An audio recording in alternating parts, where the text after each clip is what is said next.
কি প্যান্ট নিয়ে এসেছো? জিনিস প্যান্ট নাকি? হ্যাঁ, এই মা জিনিস প্যান্টই তো বটে। কি প্যান্ট? জিনিস প্যান্ট। এটা জিনিস প্যান্ট বলে? তো কি প্যান্ট বলে? জিন্স প্যান্ট বলে, jeans pant, cotton jeans.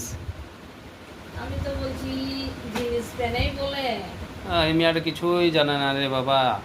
Jeans প্যান্টটাকে জিনিস প্যান্ট বলছে। কখনো দেখেছিস প্যান্ট এমনি? দেখেছি, কিন্তু সবাই তো জিনিস প্যান্ট বলে, তো আমিও বললুম। জিনিস প্যান্ট বলে? জিন্স প্যান্ট বলে, জিন্স প্যান্ট। অত ওইটাই কি কাণ্ড রে বাবা! তা জিন্স প্যান্টটাকে জিনিস প্যান্ট বলছে। এত সুন্দর জিন্স প্যান্টও জিন্স প্যান্টটাকে জিনিস প্যান্ট বলছে। আর কি বলবো রে বাবা, এত সঙ্গে পারলুম নাই।